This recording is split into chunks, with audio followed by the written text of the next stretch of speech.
Hello everyone, कैसे हैं? उम्मीद करते होंगे सब लोग बढ़िया होंगे और अच्छी तरीके से पढ़ाई कर रहे होंगे। आज हम लोग प्री बोर्ड 2025 का जो आपका सारे यूपी में पूरा पेपर हो रहा है प्री बोर्ड का साइंस का पेपर, उसको आज हम सॉल्व करेंगे। उसके जो भी एमसीक्यू हैं, बाकी भी जो क्वेश्चन है उसको हम आपको अच्छे से बता देंगे, समझा देंगे। आप उसको अच्छे से उसके जो भी आपके क्वेश्चन आएंगे होंगे, मतलब जो आपके न्यूमेरिकल है उसको हम सॉल्व करा देंगे। जो आपके थ्योरेटिकल क्वेश्चन है उसको आपको बता देंगे। आप उसको अपने बुक से अपने जब आपको पता होगा उसको लिख लेना अपनी कॉपी से, जो आपकी होम घर पे है, ठीक ना। तो अब यहाँ पे आपको वो जो पेपर है उसको दिखाते हैं। पेपर जो साइंस वाला है, बाकी हमने मैथ का और इंग्लिश का, सोशल साइंस का सब सॉल्व करा दिया है। आप लोग उसको देख सकते हो, लिंक मिल जाएगा आपको डिस्क्रिप्शन में। अभी इसका जो पेपर है मैथ वो साइंस वाला, उसको हम लोग आज सॉल्व कर लेते हैं।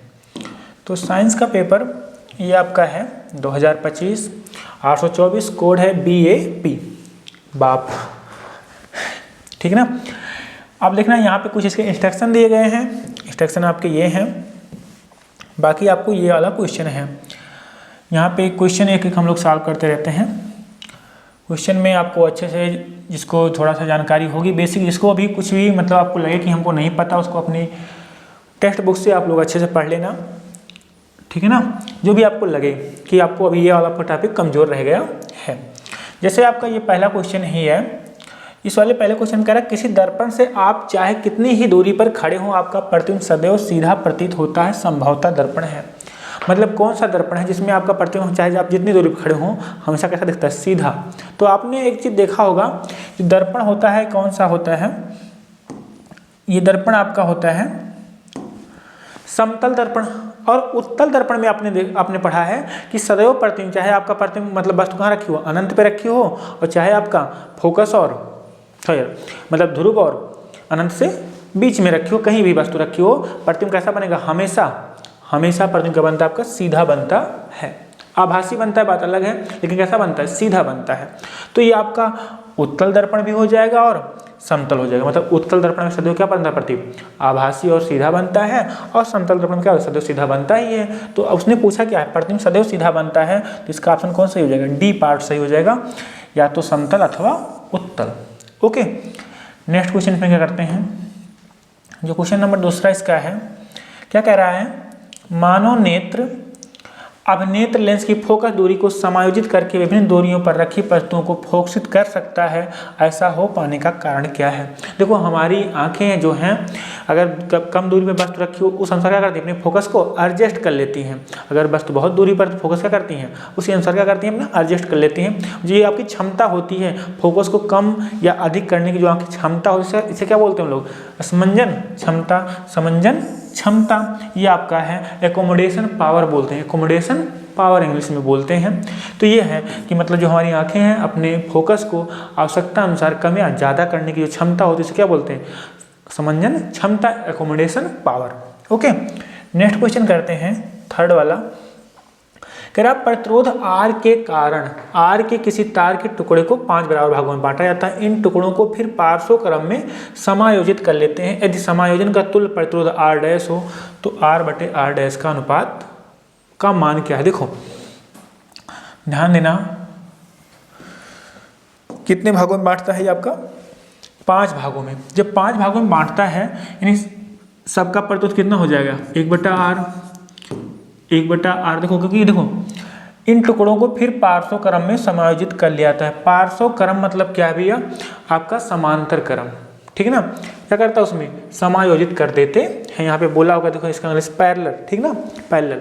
तो अब अगर इसको हम पांचों को कैसे मतलब बांट दिए, वो R था 5 बराबर भागों में क्या कर दिया? बांट दिया गया।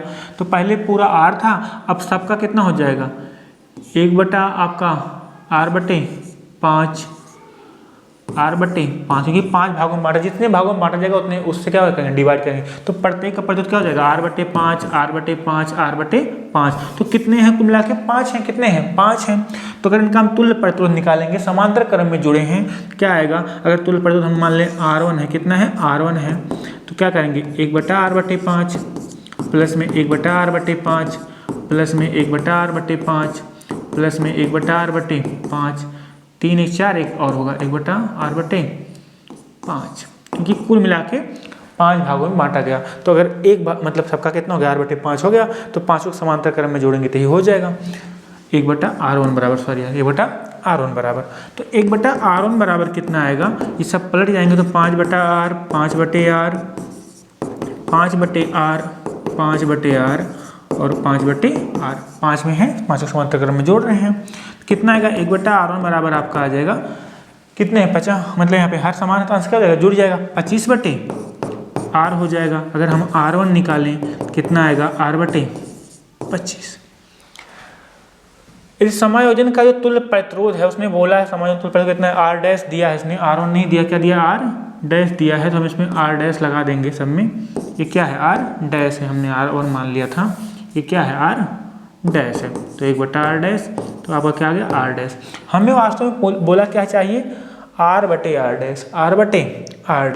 तो ये बताओ अगर हम यहाँ पे ये दिया है आपका, इसको अगर ऐसे लिख लें, R' बराबर क्या आपका आया है, R/25 आया है, हमें क्या चाहिए, R/R'। तो R' को इधर लाएं, 25 इधर लेके जाएं, क्या आ जाएगा, R/R' बराबर में क्या आएगा, 25/1, यानी R/R' का मान कितना आया, 25। तो इसका कौन सा ऑप्शन आपका सही हो जाएगा, इसका ऑप्शन सही हो जाएगा डी पार्ट। कौन पार्ट, डी पार्ट, ठीक है ना।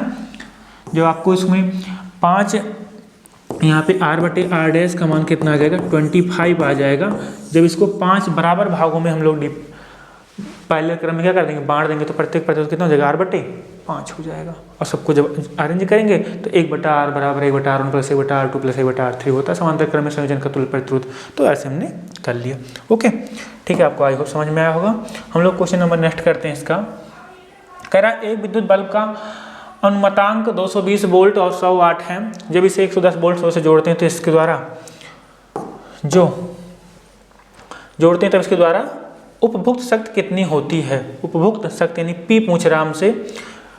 तो आपने एक चीज पढ़ा है, पहले कितने वाट वोल्ट पे था, तो अगर मान लेते हैं पहले हम विभवांतर इसका जो दिया है 220 वोल्ट, तो यहाँ पे V1 मानते हैं 220 वोल्ट है, और क्या दिया है आपका P1 कितना दिया है 100 वाट, ये दिया है पहले। तब जब इसमें 110 वोल्ट से यानी जब V2 कितना हो जाता है 110 हो जाता है, तो कह रहा है P2 कितना होगा, ये आपसे दिया है। जब V1 220 वोल्ट था तब उसका जो शक्ति था 100 वाट था। अब कितना हो गया, कह रहे जब इसे 110 वोल्ट सोर्स से जोड़ते हैं तो इसके द्वारा कितनी शक्ति उपभुक्त की जाती है, यानी P2 पूछ रहा है, शक्ति मतलब पावर।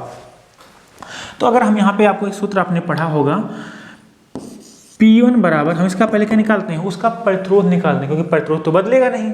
जो भी कुछ आपका विद्युत बल्ब है उसका प्रतिरोध क्या है, फिक्स है, तो पहले उसका प्रतिरोध निकालते हैं। तो P1 बराबर क्या लगाएंगे सूत्र, यहाँ पे आपने पढ़ा होगा V1 स्क्वायर बटे R, V स्क्वायर बटे R होता है P बराबर, तो यहाँ पे इसको हम प्रतिरोध R मान लेते हैं, क्योंकि प्रतिरोध बदलने वाला नहीं है किसी भी आपका विद्युत उपकरण होगा। तो P1 कितना दिया है 100 वाट, V1 का है 220 का स्क्वायर 220 गुणे 220 बटे में R आएगा, यहाँ से 2 0 2 0 1 0 2 0 कट जाएगा, यहाँ पे एक बार मतलब R1 के R आएगा 22/CM 484, यानी उस विद्युत बल्ब का जो आपका प्रतिरोध है कितना है 484 ओम आया, कितना है 484 ओम। हमें क्या चाहिए, जब विभवांतर कितना होता है 110 वोल्ट, तब क्या चाहिए आपका प्रेशर चाहिए।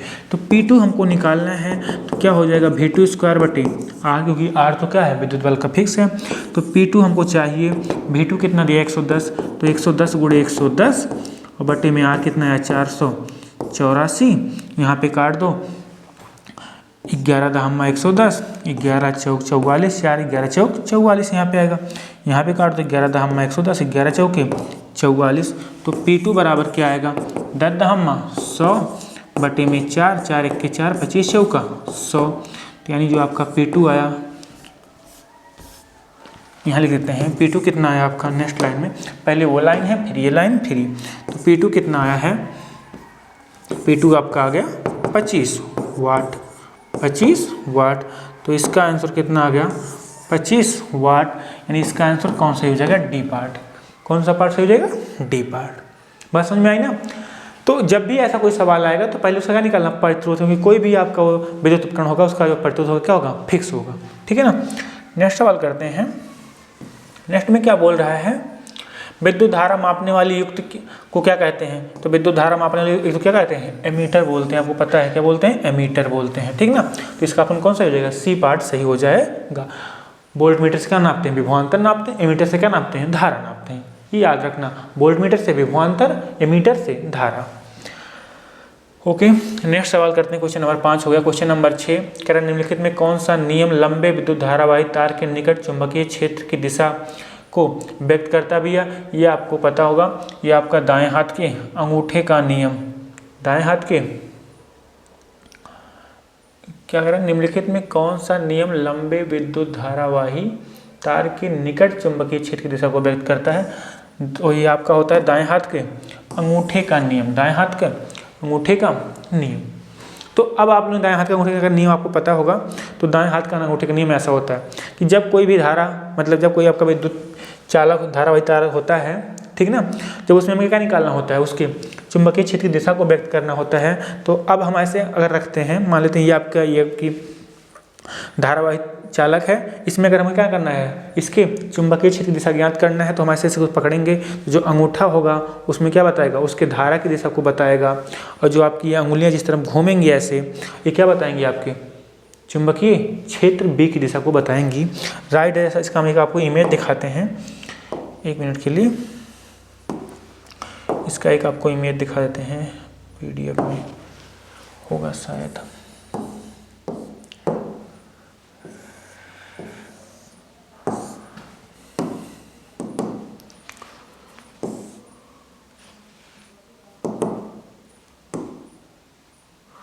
ये तो लेफ्ट हैंड थंब रूल है, ये नहीं, इसका राइट वाला चाहिए। 1 मिनट।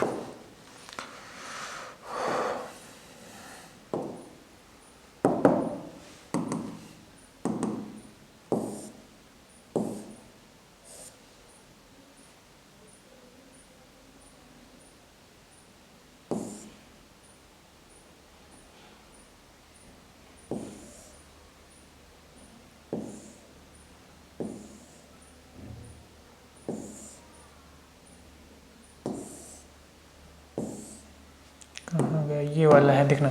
हाँ, ये देखो, आपका ये बताएं हाथ के अंगूठे का नियम क्या है? जो अब अंगूठा से घुमाते हैं तो जो आपकी अंगुली जहाँ घूम रही है क्या है? इसके विद्युत चुंबकीय क्षेत्र की दिशा बता रही है। और जो आपका ये है क्या बता रही है? धारा की दिशा बता रही है। जो आपकी अंगुली जहाँ घूम रही है क्या बता रही है? चुंबकीय क्षेत्र की दिशा बता रही है। और अंगूठा क्या बता रहा है आपका? उसमें प्रवाहित धारा की दिशा को बता रहा है। तो इसका आंसर क्या दाएं हाथ के अंगूठे का नियम। यही आपका दाएं हाथ के अंगूठे का नियम है। ओके, ठीक है, इसको छोटा कर लेते हैं। कहाँ गया? हाँ, अब इसमें नेक्स्ट सवाल करते हैं। नेक्स्ट सवाल क्या बोल रहा है इसका? तो इसका ऑप्शन क्या हो जाएगा? डी पार्ट इसका आपका सही हो जाएगा। इसका ऑप्शन क्या हो जाएगा? डी पार्ट इसका सही हो जाएगा। नेक्स्ट सवाल करते हैं। तो नेक्स्ट सवाल क्या बोल रहा है आपका? सामान्य दृष्टि के लिए स्पष्ट दृष्टि की न्यूनतम दूरी कितना होती है? सबको पता होगा। सामान्य दृष्टि के लिए स्पष्ट दृष्टि की न्यूनतम दूरी कितना होती है? डी बराबर 25 सेंटीमीटर, ठीक ना। स्पष्ट दृष्टि की न्यूनतम दूरी, तो इसका आंसर कौन हो जाएगा? सी पार्ट इसका आंसर सही हो जाएगा। कौन पार्ट? सी पार्ट, ठीक है ना। 25 सेंटीमीटर, सेंटीमीटर होता है सामान्य नेत्र के लिए, मतलब जो स्वस्थ नेत्र है। नेक्स्ट क्वेश्चन करते हैं अगर इसका हम लोग, तो क्या आएगा? ये आपका हो गया, हाँ, 7वां क्वेश्चन नंबर 8वां। शुद्ध जल का पीएच मान सबको पता होगा। जो शुद्ध जल का पीएच होता है कितना होता है? वो आपका 7 होता है। कितना होता है? 7। तो शुद्ध जल का पीएच मान कितना होता है? 7, यानी सी इसका आंसर सही हो जाएगा, इसमें कुछ है नहीं। नेक्स्ट क्वेश्चन अगर करें तो नेक्स्ट क्वेश्चन क्या बोल रहा है आपसे?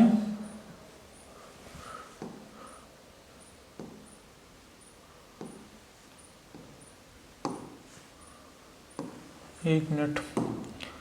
हाँ, तो क्वेश्चन नंबर अगर इसका 9वां करें, कह रहा है निम्नलिखित रासायनिक अक्रिया किस प्रकार की है? निम्नलिखित रासायनिक अक्रिया किस प्रकार की है? अब देखो यहाँ पे ये BaCl2 जलीय, H2SO4 जलीय, BaSO4, आपका जो BaSO4 बन रहा है ठोस, ये आपका क्या है? एक अवक्षेप है। क्या है आपका? अवक्षेप है। ये आपका क्या है? अवक्षेप है। तो अवक्षेप इसमें क्या, इसका आंसर क्या हो जाएगा? अवक्षेपण अक्रिया, यानी इसका सी पार्ट आपका सही हो जाएगा। कौन सा आंसर सही होगा आपका? इसका सी पार्ट आपका सही हो जाएगा। तो कौन आंसर हो जाएगा? अवक्षेपण अक्रिया, अवक्षेपण अभिक्रिया। ओके, तो इसका आंसर क्या हो जाएगा? अवक्षेपण अपक्रिया यानी सी पार्ट सही हो जाएगा। तो जो BSO4 ठोस है क्या है? एक अवक्षेप है। तो आपका क्या हो जाएगा? अवक्षेपण अपक्रिया। इसे बोलते हैं प्रेसिपिटेशन रिएक्शन, ठीक ना। प्रयोगशाला में सर्वप्रथम किस कार्बनिक यौगिक का निर्माण हुआ? तो प्रयोगशाला में सबसे पहले यूरिया बनाई गई थी। तो कौन सी कार्बनिक यौगिक का निर्माण हुआ? यूरिया। यानी इसका आंसर क्या हो जाएगा? ए पार्ट, जो क्वेश्चन नंबर 10वां है, यानी इसका आंसर क्या होगा? यूरिया हो जाएगा। Which of the following organic compounds was first prepared in laboratory? Urea हो गया इसका। एल्केन का सामान्य सूत्र होता है। अब देखना, ये आपको क्वेश्चन नंबर 11वां आपने पढ़ा होगा एल्केन, और पढ़ा क्या? एल्कीन, और क्या पढ़ा है? एल्काइन। तो एल्केन, एल्कीन, एल्काइन सूत्र आप लोग बताओ। इसका होता है, आपको पता होगा, CnH2n प्लस में 2 आता है। इसका क्या होता है? CnH2n होता है। इसका होता है CnH2n माइनस में 2 होता है। तो इसमें क्या पूछा है? एल्केन का। तो आंसर कौन सा हो जाएगा आपका? सी पार्ट आपका राइट हो जाएगा, ठीक ना। किसमें? क्वेश्चन नंबर 11 में। बाकी एल्केन, एल्कीन, एल्काइन तीनों को याद रखना, ये सामान्य सूत्र इसका यही होता है। CnH2n plus 2, CnH2n, CnH2n minus 2 alkyne का होता है। क्वेश्चन नंबर 83 बार का रासायनिक सूत्र होता है, आपको पता होगा। ये क्या होता है? HgS मर्क्यूरस सल्फाइड होता है। HgS यानी जो क्वेश्चन नंबर 12 हो जाएगा, उसका आंसर कौन सा हो जाएगा? उसका ए पार्ट आपका सही हो जाएगा। क्वेश्चन नंबर आपका कह रहा है कार्बन परमाणु की संयोजकता कितना होती है? आपको पता है उसे कितना होती है? कार्बन परमाणु की संयोजकता 4 होती है। उसके आउटर मोस्ट में कितने इलेक्ट्रॉन होते हैं? 4 होते हैं। तो 6 इसका इलेक्ट्रॉन, 2 और 4, इसका कितना होता है? संयोजकता 4 होता है। यानी इसका आंसर कौन हो जाएगा? B part. किसका? क्वेश्चन नंबर 6 का कौन सा? बी, ठीक है ना। तो नेक्स्ट सवाल करते हैं। नेक्स्ट सवाल क्या आपका आ जाएगा? सूचनाओं के चालान के लिए विशिष्टीकृत ऊतक पाए जाते हैं। सूचनाओं के एक आपका कौन सा क्वेश्चन नंबर था? 13 था ना। तो क्वेश्चन नंबर 14, हाँ, सूचनाओं के चालन के लिए विशिष्टीकृत ऊतक पाए जाते हैं। किसमें पाए जाते हैं भैया? ये आपका जंतु में पाए जाते हैं। आप लोग ध्यान देना, किसमें पाए जाते हैं? जंतु में पाए जाते हैं। किसमें? जंतुओं में, एनिमल्स में ये आपके विशिष्टीकृत ऊतक पाए जाते हैं, जो क्या कहते हैं? Conduction of information specialized tissues are found in. किसमें पाए जाते हैं? एनिमल में पाए जाते हैं। यानी इसका आंसर कौन सा हो जाएगा आपका? बी पार्ट हो जाएगा। किस नंबर का? 14 का। क्वेश्चन नंबर 15 कह रहा, पुष्प के निम्न में से किस भाग में जनन कोशिकाएं पाई जाती हैं? आपको पता होगा ये पुंकेसर में मिलता है। किसमें? पुंकेसर में। क्वेश्चन नंबर 15 का हो जाएगा सी पार्ट, पुंकेसर, ठीक ना। किसमें? पुंकेसर में, ठीक है ना। Which of the following parts of the follower contain the germ cells sorry यार, इस जर्म सेल मतलब आपका किसमें मिलता है? आपका जनन कोशिकाएं। जर्म सेल मतलब जनन कोशिकाएं किसमें मिलता है? आपका पुंकेसर में मिलता है, ठीक ना। आपका सी पार्ट हो जाएगा। कह निम्न में कौन सा हार्मोन हमारे शरीर में कार्बोहाइड्रेट, प्रोटीन या मौसा के उपापचय का नियंत्रण करता है? कौन सा इसमें हार्मोन ऐसा है? तो ऑक्सीटोसिन, मेलाटोनिन। देखो अब ऑक्सीटोसिन आपको पता ही है, ये आपका इसे क्या बोलते हैं हम लोग? लव हार्मोन भी बोलते हैं, ये आपका बर्थ हार्मोन बोलते हैं, ठीक है ना। तो ये आपका जन्म के समय या मतलब आपके ये आपका इस ऑक्सीटोसिन जो नामक हार्मोन है रिलीज होता है बच्चों के जन्म के समय। या मेलाटोनिन जो आपका हार्मोन है ये आपकी निद्रा के लिए आवश्यक है। जैसे दिन में क्या होता है, जब मेलाटोनिन हार्मोन कम हो जाता है तो क्या होता है? आपको नींद नहीं आती है। रात में ही मेलाटोनिन का हार्मोन क्या होता है? ज़्यादा रिलीज होता है तो क्या होता है? आपको नींद आ जाती है। तो नींद के लिए आवश्यक है। और ऑक्सीटोसिन को हमने बताया आपको लव हार्मोन भी बोलते हैं, आपको पता होगा। और थायरॉक्सिन मतलब ये आपकी जो है कार्बोहाइड्रेट, प्रोटीन एवं वसा के उपापचय का क्या करती है? नियंत्रण करती है। कौन हार्मोन? आपका थायरॉक्सिन हार्मोन, ठीक ना। ओके, ये आपका जो मेटाबॉलिज्म होता है ये सबको क्या करता है? यही कंट्रोल करता है। ओके, तो इसका आंसर कौन हो जाएगा? सी पार्ट हो जाएगा। कौन से नंबर का? 16वें का सी पार्ट। इसमें सबको जानते रहना भैया, ये आपका मेलाटोनिन जो होता है आपकी निद्रा के लिए होता है। ऑक्सीटोसिन जो बर्थ के मतलब बच्चों के जन्म के समय आपका रिलीज होता है। ये आपका जब दो लोग होते हैं प्रेम के समय मतलब स्नेह के रूप में भी क्या होता है? ये आपका रिलीज होता है। कौन? ऑक्सीटोसिन। ओके, सूचनाओं के चालन के लिए विशिष्ट के ऊतक पाए जाते हैं, तो आपका हो ही गया, 2 बार हो गया था क्या ना, तो ये आपका हो गया क्वेश्चन नंबर 16, हाँ 17। शुक्राणु का निर्माण होता है, आपको पता है टेस्टिस में होता है, यानी कौन सा ऑप्शन हो जाएगा 17वां का, डी पार्ट, यानी वृषण में होता है, किसमें, वृषण में या टेस्टिस में, ठीक ना, टेस्टिस में। आपका क्वेश्चन नंबर, आपका महिलाएं एक्स गुणसूत्र प्राप्त करती हैं, आपको पता है महिलाओं कौन कौन एक्स गुणसूत्र होते हैं, तो एक्स पिता से पाती हैं और एक्स क्या पाती हैं, माता से भी पाती हैं, तो पिता से भी एक्स गुणसूत्र पाती हैं और किससे, माता से, तो इसका आंसर क्या हो जाएगा, एक्स गुणसूत्र प्राप्त करती हैं कहाँ से, अपने पिता से भी पाती हैं, अपने माता से भी पाती हैं, यानी ए और बी पार्ट दोनों हो जाएगा, तो जो आपका क्वेश्चन नंबर 18 हो जाएगा, इसका आंसर कौन हो जाएगा, सी पार्ट, कौन सा, सी पार्ट, पिता और माता दोनों, ठीक है ना। क्वेश्चन नंबर आपका आ गया 19। निम्न से कौन सा एक उत्पादक है, तो जीवाणु दिया है, हरे पौधे दिए हैं, कवक दिया है, इनमें से सभी दिया है, हरे पौधे भैया जो आपका 19 का हो जाएगा बी पार्ट, हरे पौधे जो हैं, हरे पौधे, ये हरे पौधे जो आपके हैं ये क्या करते हैं, आपके निम्न से एक उत्पादक हैं, यानी प्रोड्यूसर है, कौन से, हरे पौधे।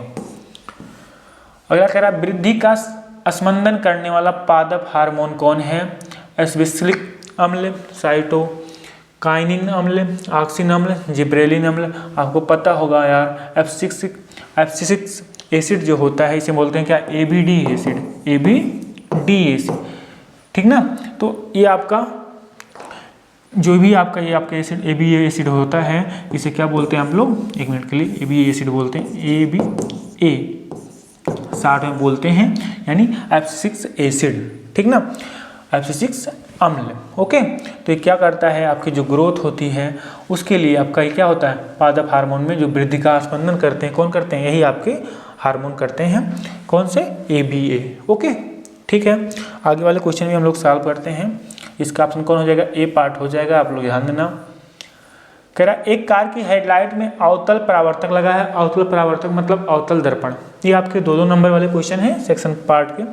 दीप तंतु की लंबाई 4 मिलीमीटर है, दीप तंतु की लंबाई मतलब बस्ट की लंबाई, क्या दिया है, बस्ट की लंबाई आपका क्या है, न्यूमेरिकल वाले सवाल हैं, इसको भी हम लोग सॉल्व कर लेते हैं, ओके। कोई अगर प्रॉब्लम होगा तो आप लोग मतलब कमेंट में जरूर करना, अगर सेशन पसंद आ रहा हो तो लाइक से सब्सक्राइब जरूर करना, ठीक है ना।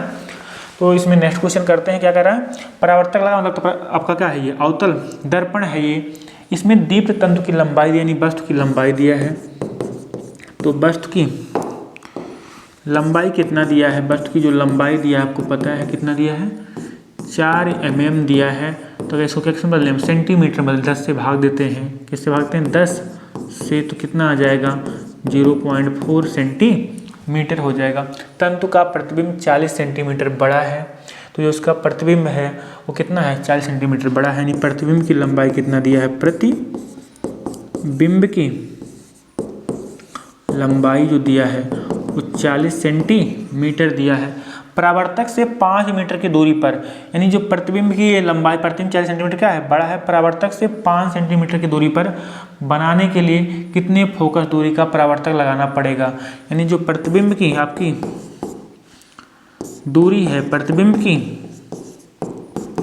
जो दूरी है वो कितना दिया गया आपको, 5 मीटर दिया है। इस सबको सेंटीमीटर बदल लेना, सभी मतलब कोई 1 यूनिट होना चाहिए, चाहे सेंटीमीटर में, चाहे सब मिलीमीटर में, चाहे सब मीटर में, तो इसको सेंटीमीटर में चेंज कर लिया, तो सेंटीमीटर में दिया ही था, इसको कर लेते हैं, कितना हो जाएगा, 500 सेंटीमीटर। अब फोकस हमें क्या करना है, इसका निकालना है, क्या निकालना है, फोकस। तो आपने एक सूत्र पढ़ा है, m बराबर क्या होता है, माइल्स में v बटे u बराबर में I बटे o, ये दर्पण में पढ़ा कि नहीं पढ़ा है। I क्या है, इमेज की लंबाई, o क्या है, ऑब्जेक्ट मतलब वस्तु की लंबाई, तो v आपको दिया है, ये आपकी वस्तु की दूरी क्या है, v दिया है, क्या है आपका, तो यहाँ पे v दिया है आपको माइनस में 500, u आपको निकालना है, u नहीं दिया है। I कितना दिया है आपका, वस्तु की लंबाई को o से लिखते हैं, इमेज की लंबाई को I से लिखते हैं, तो ये आपको I दिया है 0.4 दे दिया है, और ये कितना दिया है I दिया है 40, I कितना दिया है आपको 40, ये दिया है 0.4, ओके। तो यहाँ पे आपका 1 0 से 1 0 कट जाएगा, दशमलव हटाओगे ऊपर 1 0 और बढ़ेगा, तो 50 बराबर में 40/4 आएगा, बटे में u 4 दहम्मा 40, यहाँ पे आएगा ऐसे, तो u बराबर आपका आएगा 10 u हो जाएगा, तिरछा गुणा करेंगे, माइनस में 50, तो u बराबर कितना आएगा, माइनस में 5 आएगा, कितना आएगा, माइनस में 5 सेंटीमीटर u आ गया। हमें वास्तव में क्या चाहिए, f चाहिए।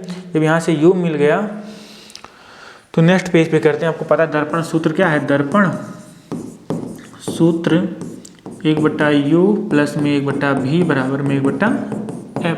तो u कितना, u हमेशा नेगेटिव लिखते हैं, आपको पता होगा। u कितना है आपका, यहाँ पे u आपका 5 आया है, क्या आएगा, माइनस में 5 प्लस में v कितना है आपका, ये आपका v दिया है 500 दिया, 50 दिया तो 5 दिया, तो 5 कितना हो जाएगा, 500 सेंटीमीटर 5 मीटर में, तो 1/500 बराबर में 1/f। इन दोनों का एलसीएम कितना होगा आपको पता है। अगर यहाँ पे इसको 500 इसका एलसीएम हो जाएगा, कितनी बार जाएगा आपका, 100 बार जाएगा, तो माइनस में 100 प्लस में 1 बराबर में 1/f कितना आएगा, माइनस में 99/500 बराबर में f 1/f। तो अगर f निकालोगे तो पलट जाएगा, तो माइनस में कितना आएगा, 500/99 इतना सेंटीमीटर। अगर इसको थोड़ा सा भाग दोगे तो माइनस में 5.05 सेंटीमीटर आ जाएगा। क्या इसकी फोकस दूरी, ये आपका इसका आंसर हो जाएगा। आगे कह रहा है तंतु के इसका जो ये फर्स्ट पार्ट था, इसी में बोला है तंतु के प्रतिबिंब की आवर्धन भी ज्ञात कीजिए। तो आवर्धन हमने पहले ही निकाल दिया। आवर्धन क्या होता है, माइनस में v/u बराबर में i/o होता है। तो आपको i/o से निकाल लेना। i कितना दिया था आपको पता है, 40 सेंटीमीटर दिया था। ये कितना दिया, 0.4, दशमलव हटाओगे 1 0 और बढ़ेगा, 400/4 कितना आएगा, 100 सेंटी। सॉरी आवर्धन निकालना है तो क्या आएगा, 100 आ जाएगा। आवर्धन क्या आ जाएगा, 100 आ जाएगा। यह कोई मात्रक नहीं होता। ठीक है, बस क्वेश्चन नंबर दूसरा कह रहा है प्रकाश के प्रकीर्णन के 2 उदाहरण दीजिए। तो आपका पता है प्रकाश के प्रकीर्णन के 2 उदाहरण कौन कौन से हैं। सूर्योदय और सूर्यास्त का होना, ये प्रकाश के प्रकीर्णन के कारण होता है। हमको ऐसा दिखाई देता है लाल, जो क्या होता है सूर्योदय और सूर्यास्त के समय जब क्या होता है, हमको सूर्य लाल दिखाई देता है, किसके कारण होता है, ये प्रकाश के प्रकीर्णन के कारण होता है। और कोई आकाश का रंग नीला दिखाई देना, ये भी क्या है, प्रकाश का प्रकीर्णन का। तो उदाहरण पूछे तो 2 उदाहरण आपके हो गए, सूर्योदय और सूर्यास्त के समय सूर्य का लाल दिखाई देना और आकाश का रंग नीला दिखाई देना। प्रिज्म से श्वेत प्रकाश की किरण को गुजारने पर किस रंग की किरण सबसे अधिक विचलित होती है। आपको पता होगा जब हम प्रिज्म में से क्या करते हैं, श्वेत प्रकाश गुजारते हैं तो क्या होता है, सबसे नीचे कौन रंग आती है आपकी, सबसे नीचे आपकी बैगनी किरण आती है। कौन सी, 7 रंगों में बढ़ जाता है ना। तो सबसे नीचे क्या होता है, बैगनी होता है, ऊपर क्या होता है, लाल होता है। तो कह रहा सबसे नीचे कौन आता है, तो आपको पता है सबसे अधिक कौन विचलित होती है, सबसे अधिक बैगनी किरण विचलित होती है। तो इसको आप लोग लिख लोगे। क्वेश्चन नंबर 3 कह रहा है समान लंबाई के एक ही पदार्थ के 2 तार की त्रिज्याओं का अनुपात, यानी आपको 2 तार त्रिज्याओं अगर हम मान लें R1/R2 दिया है, अनुपात कितना दिया है, 2:3, 2/3, यानी पहले तार का प्रतिरोध क्या है, R1 आपको दिया है 4.5 ओम। तो R2 आपसे पूछ रहा है। तो आप लोग एक सूत्र R2 पूछ रहा है, R2 कितना होगा। तो आप लोग ये ध्यान देना, R1/R2 बराबर एक सूत्र याद रखना, याद भी होगा कुछ लोगों को, R2/R1 क्या होता है, होल स्क्वायर। 2 तार के प्रतिरोधों का अनुपात, अगर दोनों तार क्या है, समान मतलब समान प्रतिरोध के हैं, सॉरी समान प्रतिरोधकता के हैं, समान प्रतिरोधकता के हैं, तो जो उनका क्या नाम, जो उनके प्रतिरोध का अनुपात होता है उनके त्रिज्याओं के अनुपात के स्क्वायर के बराबर होता है, यानी R2/R1 दूसरे तार त्रिज्या बटे पहले तार त्रिज्या के होल स्क्वायर होता है। तो R2/R1 का R1/R2 क्या दिया, 2/3 दिया है, R1 कितना दिया, 4.5 बटे में R2। अगर हम यहाँ पे R1/R2 2/3 दिया है, हमें R2/R1 निकालना, क्या हो जाएगा, 3/2, इसका उल्टा हो जाएगा होल स्क्वायर। तो 4.5 बटे में R2, 3 के स्क्वायर 9, 2 दूनी 4, तिरछा गुणा कर लो, कितना आएगा, 9R2 हो जाएगा। इधर गुणा करोगे, इधर गुणा करो कितना आएगा, 4×5 = 20, 4 चौके 16, 16 17 18, एक अंक का दशमलव 18 हो जाएगा। तो R2 कितना आएगा, 18 बटे इधर जाएगा 9, 9 1 के 9, 9 दूनी 18, तो R2 कितना आएगा 2 ओम। तो दूसरे तार का प्रतिरोध कितना हो जाएगा 2 ओम हो जाएगा। लेकिन आपको ध्यान क्या रखना है, ये सूत्र को याद रखना है। दो तार के प्रतिरोधों का अनुपात उनकी त्रिज्याओं के वर्गों के अनुपात क्या होता है, बराबर होता है। लेकिन क्या ध्यान देना, R2 बटे R1 होता है ना कि R1 बटे R2, ठीक है ना। ओके, यहाँ से दूसरे तार का जो प्रतिरोध है कितना है 2 ओम, 2 ओम। प्रतिरोधकता का आपको मात्रक पूछा है तो आपको पता है R बराबर क्या होता है, रो L बटे A। हमसे क्या पूछा है, रो, रो क्या है, प्रतिरोधकता है, तो रो बराबर क्या हो जाएगी RA बटा L हो जाएगा। तो रो क्या है यहाँ पे, प्रतिरोधकता है, क्या है, प्रतिरोधकता। अब बताओ R का मात्रक क्या होता है, ओम होता है, ये सूत्र आपने समझ में पढ़ा है ना। और A का मात्रक क्या होता है, मीटर स्क्वायर होता है। और ये मतलब क्षेत्रफल मीटर स्क्वायर। L क्या होता है, L की लंबाई मात्रक मीटर, तो मीटर से 1 मीटर कट जाएगा, तो मात्रक क्या आएगा ओम मीटर, ये भी हो जाएगा। हो गया आपका। क्वेश्चन नंबर इसका चौथा करते हैं। अगर घरेलू विद्युत वितरण परिपथ में निम्नलिखित तारों की कार्यप्रणाली था आवरण को रंग लिखिए। आपको पता है भूसंपर्क तार कैसे होता है, कैसे, ये आपका नीले रंग का होता है या हरे रंग का प्रयोग करते हैं। और जो आपका उदासीन तार होता है कैसे होता है, ब्लैक कलर का होता है, इसको हरा प्रयोग करते हैं ब्लैक, ठीक है ना। कहीं कहीं नीला का भी प्रयोग करते हैं भूसंपर्क तार, बाकी उदासीन तार कैसे करते हैं हम लोग, ब्लैक तार। इसका काम क्या होता है आपको पता होना चाहिए। जो भूसंपर्क तार होता है इसे बोलते हैं हम अर्थिंग वायर, जो अर्थिंग लगाते हैं घरों में, इससे आपको करंट लगाने की जो आपका होती संभावना एकदम ना के बराबर होती है। जो भी करंट आपका आता है कहाँ चलाता है, पृथ्वी में चला जाता है। तो ये इसी कार्य प्रणाली हो जाती है, आप लोग इसके बारे में अच्छे से पढ़ लेना। उदासीन तार क्या होता है, जो भी आपको करंट कभी कभी किसी विद्युत उपकरण से निकलता है कहाँ चलाता है, सोर्स, मतलब जहाँ से आपका आया होता है वहाँ पे पहुँच जाता है, इसलिए उदासीन तार का हम लोग प्रयोग करते हैं। ओके, किसी चालक का प्रतिरोध किन किन बातों पर निर्भर करता है। अभी हमने आपको लिखा था R बराबर क्या होता है, रो A बाई L। अभी तो हमने लिखा है, देखो यहाँ पे उल्टा लिख दिया, सॉरी यार। R बराबर क्या होता है, rho L by A, rho L by A। याद रखना ऐसे कैसे, रोल आपने बहुत सुने हो ना, रोल खाते भी हो, तो रोल बटे A, R बराबर। तो किस पे निर्भर करता है, R उसके प्रतिरोधकता पे निर्भर करता है, उसके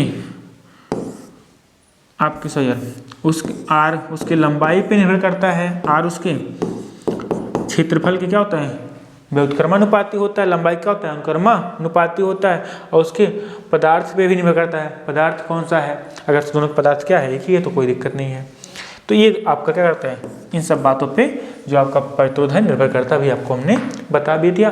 तार की लंबाई पर, तार के प्रतिरोध पर, और तार के क्षेत्रफल के वर्ग क्या होता है, क्षेत्रफल व्युत्क्रमानुपाती होता है, वर्ग नहीं क्या होता है, क्षेत्रफल के व्युत्क्रमानुपाती होता है।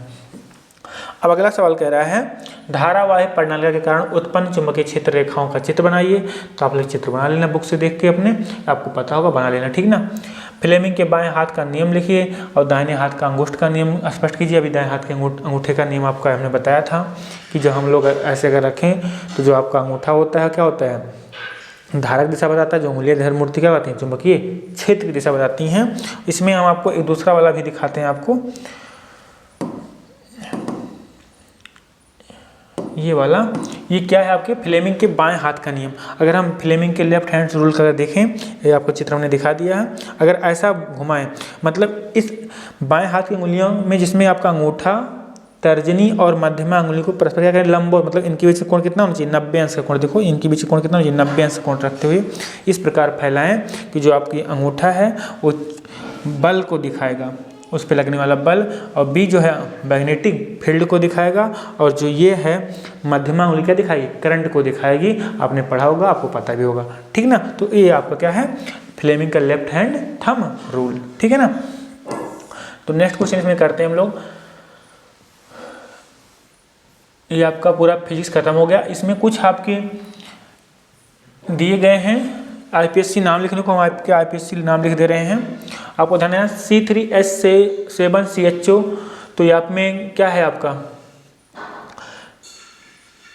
CHO, यहाँ पे 3 1 4 कार्बन आपके लगे हैं, तो कार्बन 8 मेथ प्रोप ब्यूट, क्या हो जाएगा ये ब्यूटेनल, ब्यूटेनल हो जाएगा, आपको इतना पता होगा ब्यूटेनल। इसका नाम क्या हो जाएगा, पहले का ब्यूटेनल हो जाएगा, ब्यूट और एन ई हटाई क्या जोड़ देते हैं, अल जोड़ देते हैं, आपको पता है, तो ये ब्यूटेनल हो जाएगा। दूसरा आपका क्या है CH3COCH3, तो 8 मेथ प्रोप यहाँ पे, और CO है बीच में, देखना CH3CO और CH3 क्या है, कीटोन का है ना, कीटोन में क्या जोड़ते हैं आपका, कीटोन में ओन जोड़ते हैं, तो क्या आएगा यहाँ पे प्रोपेनोन, क्या हो जाएगा 8 मेथ प्रोप, प्रोपेनोन हो जाएगा,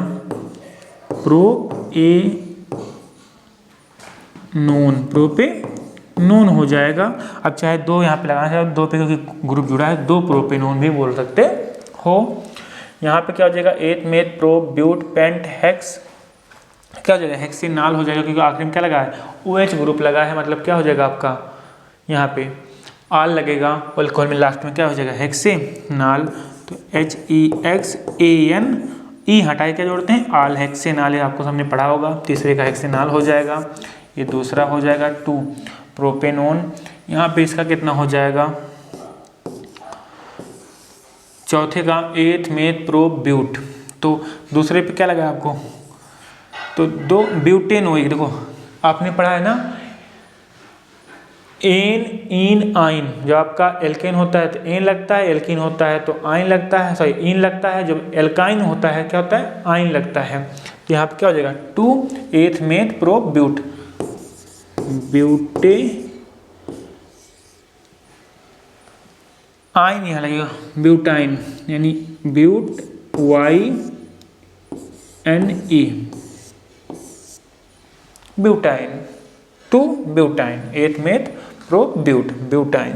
अगर एक कार्बन मतलब अभी यहाँ पे सिंगल बांड जुड़ा होता है ब्यूटेन बोलते, डबल बांड जुड़ा होता है तो ब्यूटीन बोलते, ट्रिपल बांड लगा क्या जोड़ेंगे यहाँ पे ब्यूटाइन, ब्यूटाइन। तो ये आपका हो गया। बाकी भी केमिस्ट्री कुछ क्वेश्चन है ऐसे यहाँ पे संक्षारण के उदाहरण देते हुए, आपको पता है संक्षारण के जब हम लोग नमी में किसी वस्तु को रख देते हैं क्या होता है, धीरे धीरे वो आपके वायु के जो कण है उसमें नमी से मिल के क्या करते हैं, उसमें जंग लग जाता है, उसके वही क्या है आपका संक्षारण है। यहाँ पे बोला निम्नलिखित समीकरणों में आक्सीकारक और अपचायक पदार्थ कारण देते हुए, देखो यहाँ पे क्या हो गया, इसका अपचयन हो गया, किसका Cu+ का, मतलब यहाँ पे Cu में आ गया ना, अपचयन हो गया ना, तो क्या इसे क्या बोलेंगे आपका आक्सीकारक बोलेंगे, यहाँ पे इसे क्या हो गया ऑक्सीकरण हो गया, तो क्या हो जाएगा आपका इसे क्या बोलेंगे आपका अपचायक। तो Zn यहाँ पे अपचायक है, Cu+ क्या है आपका ऑक्सीकारक है। इसको आपको संतुलित करना है, सब संतुलित कर लेना आप लोग रिएक्शन, फिर सावनीकरण हाइड्रोजनीकरण प्रतिस्थापन क्रिया भी आपको क्या करना है, आपको उस पर टिप्पणी लिखना है या टिप्पणी लिख लेना। और फिर आपके सेक्शन 3 में आते हैं हम लोग बायोलॉजी वाले पार्ट पे। तो बायोलॉजी पार्ट में कुछ आपके क्वेश्चन यहाँ पे हैं, आप लोग एक बार देख लो। इस पे सब पे क्या करना है, टिप्पणी लिखना है। पोषी स्तर साइटोकाइनिन पे लिखना है आपको। कोशिकीय श्वसन में ग्लूकोज अणु के विखंडन विभिन्न मार्गों का संक्षेप में वर्णन कीजिए, ये आपको करना है। पादप में खाद्य पदार्थ एवं जल के परिवहन की प्रक्रिया को संक्षेप में वर्णन करना है। तो आप सब ये सब आपको करना है। तो आप लोग एक बार इसको अच्छे से कर लेना, और आपको हमने सारा क्वेश्चन दिखा दिया है। अगर कोई क्वेश्चन में प्रॉब्लम होगी तो आप लोग कमेंट करना, हम आपको उसका रिप्लाई कर देंगे। और सेशन पसंद आए तो लाइक से सब्सक्राइब जरूर करना। हम लोग मिलते हैं नेक्स्ट वीडियो में फिर किसी नए टॉपिक को लेकर, जो आपके बहुत इंपॉर्टेंट टॉपिक है उसको लेकर कुछ हम आपको बताएंगे। तब तक आप लोग अच्छे से पढ़ाई करते रहो। हाँ, अगर सेशन पसंद आए तो लाइक से सब्सक्राइब जरूर करना। धन्यवाद, थैंक यू।